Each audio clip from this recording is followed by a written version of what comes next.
Hola, buenos noches, and good evening. This is your weekly news report, and I'm your host, Pedro. A Massachusetts jury found Brian Walshy guilty of first-degree murder Monday, siding with prosecutors who accused the convicted fraudster of killing his wife and dismembering her body 3 years ago. In closing arguments, prosecutors said that Walshy, 50, methodically cut up the body of Anna Walshy, 39, and disposed of her body in dumpsters. Prosecutors have alleged that Walsh was motivated by money. He was the sole beneficiary of his wife's $2.7 million life insurance policy and by an affair she was having with a realtor in Washington, D.C. Anna Walshy disappeared after the New Year's celebration at the couple's home. Her body has never been found. Evidence presented by prosecutors at trial showed that beginning in the early morning hours of January 1, 2023, Walshy scoured the internet for information related to dead bodies. Days later, and miles from the couple's home, prosecutors alleged Walshy dumped many of the products he'd bought, along with some of his wife's belongings. Now here's Rafa with our next top story. Nick Reiner, the younger son of Rob Reiner and Michelle Singer Reiner, was charged Tuesday with killing his parents, in addition to 2 counts of murder, with a special circumstance allegation of multiple murders. The 32 adultos dos antiautores, 22-year-old, also faces a special circumstance allegation of using a deadly weapon, according to court documents. Nick Reiner, who is accused of fatally stabbing his parents, faces a maximum sentence of life without the possibility of parole or the death penalty if convicted. Nick Reiner's attorney, Alan Jackson, said his client was not medically cleared to appear in court Tuesday. Jackson would not specify what medical issue prevented Reiner from being cleared, saying only that it was procedural. Court records indicate Nick Reiner is scheduled to be arraigned Wednesday morning, though the district attorney's office said Tuesday that the arraignment will be at an unspecified later date. Nick Reiner was arrested Monday in Exposition Park near the University of Southern California and taken into custody without incident and is being held without bail. Now we send it back to Pedro for our next top story. President Donald Trump signed an executive order Thursday to fast-track the reclassification of cannabis, which would pave the way for the Food and Drug Administration to study its medicinal uses. The order does not make cannabis legal nationwide, the president said.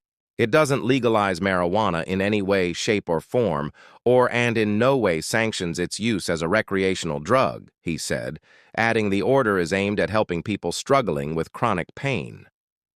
Cannabis is currently classified in the same category as heroin, ecstasy, and LSD under the Controlled Substances Act of 1970. Trump's order directs it to be reclassified a Schedule III substance, defined by the Drug Enforcement Administration as drugs with a moderate to low potential for physical and psychological dependence. Changing the classification to Schedule III would ease regulatory hurdles and allow the FDA to study medical applications for cannabis, potentially opening it up for wider medical use by seniors, veterans, and others as a pharmaceutical, irrespective of state laws. According to a November poll from Gallup, 64% of U.S. adults think the use of marijuana should be legal. Now here's Ariana with a look at your Christmas week forecast.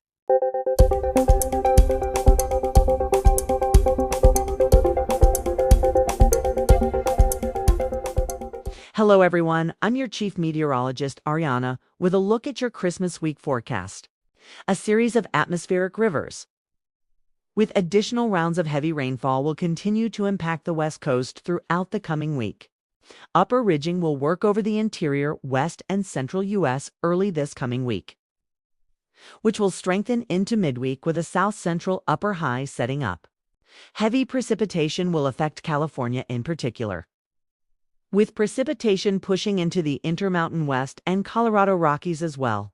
Unseasonably warm and possible record-breaking temperatures are forecast across the southwestern deserts region and portions of the plains.